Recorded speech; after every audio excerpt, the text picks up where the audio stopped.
നമസ്കാരം പ്രിയമുള്ളവരെ. രാജീവ് ചന്ദ്രശേഖർ കുടത്തിലടച്ച് ഡൽഹിയിലേക്ക് നാടുകടത്തിയ ബി ജെ പിയുടെ ദേശീയ സെക്രട്ടറി കെ സുരേന്ദ്രൻ ഇന്നലെ ഏഷ്യാനെറ്റ് ന്യൂസ് കൊടുത്ത ഒരു അഭിമുഖത്തിൽ പറയുന്നുണ്ട്, കേരളത്തിൽ എൽ ഡി എഫിൻ്റെ കഥ കഴിഞ്ഞു, ഇനി യു ഡി എഫും ബി ജെ പിയും തമ്മിലാണ് മത്സരം. കഴിഞ്ഞ 10 വർഷങ്ങൾക്ക് മുമ്പ് കെ സുരേന്ദ്രനും ബി ജെ പി നേതാക്കന്മാരും പറഞ്ഞുകൊണ്ടിരുന്നത് കേരളത്തിൽ യു ഡി എഫിൻ്റെ കഥ കഴിഞ്ഞു, ഇനി എൽ ഡി എഫും ബി ജെ പിയും തമ്മിലാണ് മത്സരം എന്നാണ്. ഇപ്പോൾ യു ഡി എഫ് അധികാരത്തിൽ വന്നപ്പോൾ വാക്കുകളിൽ മാറ്റമുണ്ടാകുന്നു. ഇനി എൽ ഡി എഫും ബി ജെ പിയും തമ്മിലല്ല മത്സരം, ഇനി യു ഡി എഫും ബി ജെ പിയും തമ്മിലാണ് മത്സരം, എൽ ഡി എഫിൻ്റെ കഥ കഴിഞ്ഞു എന്നാണ് അദ്ദേഹം പറയുന്നത്.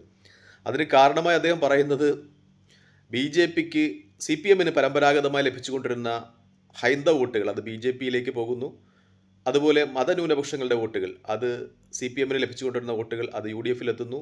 ഇനി അത് തിരികെ പോകുന്ന ഒരു ലക്ഷണം കാണിക്കുന്നില്ല. അതുകൊണ്ട് എൽ ഡി എഫിൻ്റെ കഥ സംസ്ഥാനത്ത് കഴിഞ്ഞു, ഇനി യു ഡി എഫും ബി ജെ പിയും തമ്മിലാണ് മത്സരമെന്ന്. ഇവിടെയും ഒരു കുത്തിത്തിരിപ്പിൻ്റെ രാഷ്ട്രീയത്തിലാണ് അദ്ദേഹത്തിൻ്റെ പ്രതീക്ഷ. അദ്ദേഹം പറയുന്നത് യു ഡി എഫ് അധികാരത്തിൽ വന്നതിന് ശേഷം മുസ്ലിം മതപ്രീണനം ഉണ്ടാകും, അപ്പോൾ മറ്റൊരു മതന്യൂനപക്ഷമായ ക്രൈസ്തവർക്ക് അതിൽ അതൃപ്തി ഉണ്ടാകും, അവരും ബി ജെ പിയോടൊപ്പം ചേരും എന്നാണ് പറയുന്നത്. അതായത് ഈ ആട്ടിൻകുട്ടികളെ തമ്മിലടുപ്പിച്ച് ചോര കുടിക്കുന്ന കുറുക്കൻ്റെ രാഷ്ട്രീയം അത് തന്നെയാണ് ബി ജെ പി കേരളത്തിലും പയറ്റാൻ പോകുന്നത് എന്നതാണ് അദ്ദേഹത്തിൻ്റെ അഭിമുഖത്തിൽ നിന്ന് വ്യക്തമാകുന്നത്. അദ്ദേഹം പറയുന്നത് മുസ്ലിം പ്രീണനം ഉണ്ടാകുമെന്നാണ്, ഉണ്ടായിട്ടുണ്ട് എന്ന് പറയുന്നില്ല. വി ഡി സതീശൻ ഗവൺമെൻറ് കാലത്ത് അടുത്ത 5 വർഷങ്ങൾക്കുള്ളിൽ മുസ്ലിം പ്രീണനം ഉണ്ടായിട്ടുണ്ടെന്ന് പറയുന്നില്ല. അപ്പോൾ ക്രൈസ്തവർ ബി ജെ പിക്ക് അനുകൂലമായി വോട്ടിടും എന്നാണ്. എന്തായാലും അദ്ദേഹത്തിൻ്റെ സ്വപ്നം വെറും സ്വപ്നം മാത്രമായി, മലർപ്പൊടിക്കാരൻ്റെ ദിവാസ്വപ്നം മാത്രമായി അവശേഷിക്കും എന്ന് തന്നെയാണ് എനിക്ക് തോന്നുന്നത്. എന്തായാലും ഈ കാര്യങ്ങളൊക്കെ നമ്മളൊന്ന് അവലോകനം ചെയ്യുകയാണെങ്കിൽ സി പി എം ശ്രദ്ധിക്കേണ്ടതുണ്ട്, എൽ ഡി എഫ് ശ്രദ്ധിക്കേണ്ടതുണ്ട് എന്നതാണ് യാഥാർത്ഥ്യം. പ്രത്യേകിച്ചും പരമ്പരാഗതമായി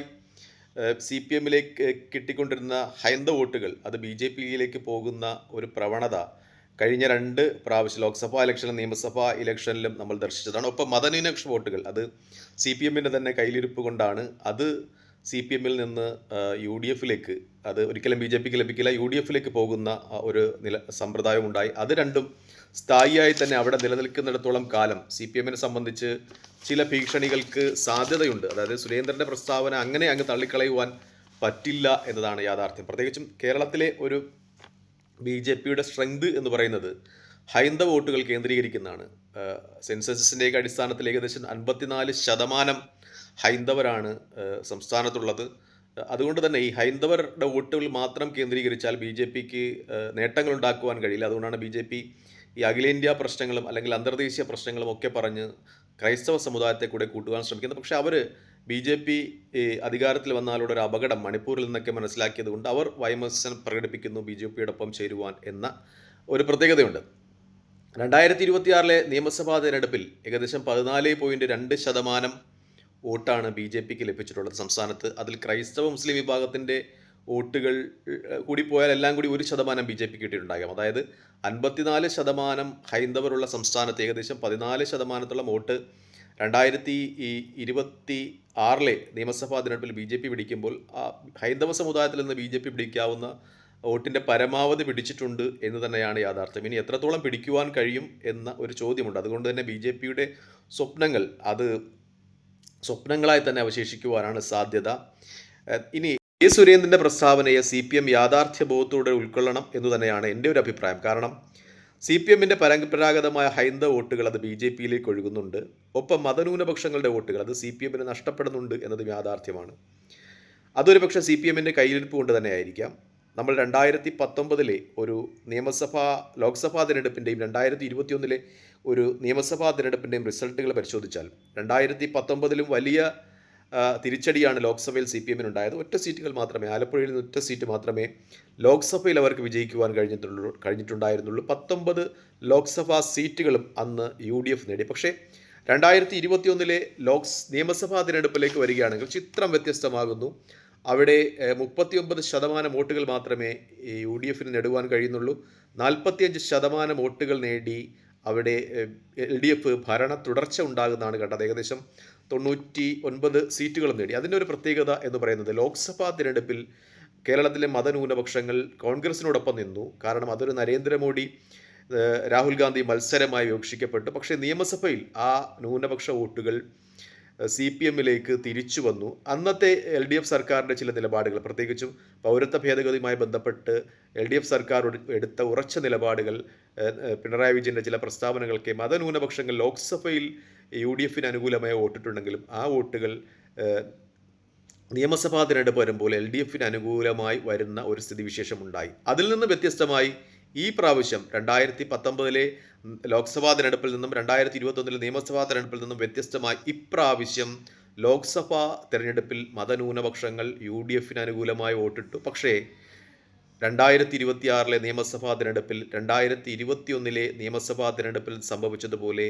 നിയമസഭാ തിരഞ്ഞെടുപ്പിൽ LDF-നെ മതന്യൂനപക്ഷങ്ങൾ പിന്തുണയ്ക്കുന്ന ഒരു സമീപനമുണ്ടായില്ല. അതാണ് ഇപ്രാവശ്യം LDF-ന് ഇത്തരം വലിയ ഒരു പരാജയം ഉണ്ടാകുന്നതിന് കാരണം. അത് LDF-ൽ നേതാക്കന്മാരുടെ പ്രസ്താവനകൾ മൂലമാണ്, അവരുടെ ഈ വർഗീയത കലർന്ന പ്രസ്താവനകൾ മൂലമാണ്. ഒപ്പം ഈ വെള്ളാപ്പള്ളി നടേശനെയൊക്കെ ആനയിച്ച് കൊണ്ടുവന്ന, കാറിൽ കയറ്റി ഈ അയ്യപ്പ സംഗമത്തിൽ കൊണ്ടുവന്നതും, ഒപ്പം അയ്യപ്പ സംഗമത്തിൽ ഈ യോഗി ആദിത്യനാഥിൻ്റെ ആശംസാ പ്രസംഗം വായിച്ചതുമൊക്കെ CPM-നെ സംബന്ധിച്ച് തിരിച്ചടിയായിട്ടുണ്ട് എന്നതാണ് യാഥാർത്ഥ്യം. അല്ലായിരുന്നുവെങ്കിൽ ഒരുപക്ഷേ നിയമസഭാ തിരഞ്ഞെടുപ്പിൽ മതന്യൂനപക്ഷങ്ങളുടെ വോട്ട് LDF-ലേക്ക് തിരിച്ചു വരുമായിരുന്നു. കേരളത്തിൻ്റെ ചിത്രം മറ്റൊന്നായി മാറുമായിരുന്നു. മൂന്നാമത് ഒരുപക്ഷേ LDF അധികാരത്തിൽ വരുന്നതാകുന്ന ഒരു രാഷ്ട്രീയ സാഹചര്യം ഉണ്ടാകുമായിരുന്നു എന്ന് എൻ്റെ ഒരു വിലയിരുത്തലുണ്ട്. അതായത് LDF-ൻ്റെ കയ്യിലിരിപ്പ് തന്നെയാണ് അവർക്ക് ന്യൂനപക്ഷ വോട്ടുകൾ നഷ്ടപ്പെടുന്നതിന് കാരണം. ഇനി 2024 ലോക്സഭാ തിരഞ്ഞെടുപ്പിൻ്റെ ഒരു റിസൾട്ട്, BJP-യുടെ റിസൾട്ട് നമ്മൾ നോക്കിയാൽ 19.4% വോട്ട് BJP 2024 ലോക്സഭാ തിരഞ്ഞെടുപ്പിൽ നേടുന്നുണ്ട്. നിയമസഭാ മണ്ഡലങ്ങൾ, അതായത് 2024 ലോക്സഭാ തിരഞ്ഞെടുപ്പിൽ നിയമസഭാ മണ്ഡലങ്ങളുടെ ഒരു കണക്കെടുത്താൽ 11 നിയമസഭാ മണ്ഡലങ്ങളിൽ BJP ലീഡ് ചെയ്യുന്നുണ്ട്. പക്ഷേ 2026 ലോക്സഭാ നിയമസഭാ തിരഞ്ഞെടുപ്പിലാകുമ്പോൾ BJP-യുടെ വോട്ടിംഗ് ശതമാനം അത് 14.2 എന്ന രീതിയിലേക്ക് കൃത്യം 5% കുറയുന്നുണ്ട് ലോക്സഭാ തിരഞ്ഞെടുപ്പിനേക്കാളും. അപ്പോൾ BJP ലീഡ് ചെയ്യുന്ന സീറ്റുകളുടെ എണ്ണം 3 ചുരുങ്ങുന്നു. ചാത്തന്നൂർ, കഴക്കൂട്ടം, നേമം എന്നിവ ചുരുങ്ങുന്നു. പക്ഷേ BJP-ക്ക് കുറഞ്ഞ 5% വോട്ടുകൾ അത് CPM-ലേക്ക് പോകുന്നു എന്നതാണ് യാഥാർത്ഥ്യം. അതായത് അങ്ങനെ CPM-ന് 2024 നിയമസഭാ തിരഞ്ഞെടുപ്പുകളിൽ വെറും 18 സീറ്റുകളിൽ മാത്രം ലീഡുണ്ടായിരുന്ന CPM-ന് 35 സീറ്റുകളിലേക്ക് നിയമസഭാ തിരഞ്ഞെടുപ്പിൻ്റെ റിസൾട്ടുകളുടെ അടിസ്ഥാനത്തിൽ ലീഡ് ചെയ്യാൻ കഴിയുന്നു എന്നതും യാഥാർത്ഥ്യമാണ്. അതായത് വളരെ കൃത്യമാണ് കെ സുരേന്ദ്രൻ്റെ ഒരു നിഗമനം. അതായത് ന്യൂനപക്ഷ വോട്ടുകൾ അത് UDF-ലേക്ക് കേന്ദ്രീകരിക്കപ്പെടുന്നു, ഹൈന്ദവ വോട്ടുകൾ അത് BJP-യിലേക്ക് CPM-ൻ്റേത് പോകുന്നു എന്നതും യാഥാർത്ഥ്യമാണ്. അതാണ് ഒരു റീപ്ലേസ്മെൻ്റ് ഇല്ലാത്ത വണ്ണം CPM പരാജയപ്പെടുന്നത് എന്നത് യാഥാർത്ഥ്യമാണ്. പ്രത്യേകിച്ചും ഹൈന്ദവ വോട്ടുകൾ അത് തിരികെ വരുവാൻ പ്രയാസമാണ്. പക്ഷേ ന്യൂനപക്ഷ വോട്ടുകൾ അവരുടെ നിലനിൽപ്പിൻ്റെ അടിസ്ഥാനത്തിൽ അവർ LDF-നും UDF-നും മാറി മാറി വോട്ടിടുക എന്നതാണ് കേരളം കാണുന്ന ഒരു സ്ഥിതിവിശേഷം. പക്ഷേ ഇനി അത് എത്രത്തോളം LDF-ലേക്ക് തിരികെ വരും എന്നത് LDF-നെ ഭയത്തോടുകൂടി വീക്ഷിച്ചു തുടങ്ങിയിട്ടുണ്ട് അവർ എന്നത് ഒരു യാഥാർത്ഥ്യമാണ്. അത് എത്രത്തോളം LDF-ൻ്റെ ശ്രമഫലമായി തിരിച്ചു കൊണ്ടുവരും എന്നതിൻ്റെ അടിസ്ഥാനത്തിലായിരിക്കും LDF-ൻ്റെ സംസ്ഥാനത്ത് നിലനിൽപ്പ് എന്നതും യാഥാർത്ഥ്യമാണ്. തൽക്കാലം ഈ വീഡിയോ ഇവിടെ വാങ്ങിയാണ്. മറ്റു വീഡിയോ കാണുന്നവരെ നന്ദി, നമസ്കാരം, ജയ് ഹിന്ദ്. വീഡിയോ ഇഷ്ടപ്പെടുന്നുണ്ട് ലൈക്ക് ചെയ്യുക, ഷെയർ ചെയ്യുക, കമൻറ്റ് ചെയ്യുക. മറ്റൊരു വീഡിയോ കാണുന്നവരെ ജയ് ഹിന്ദ്.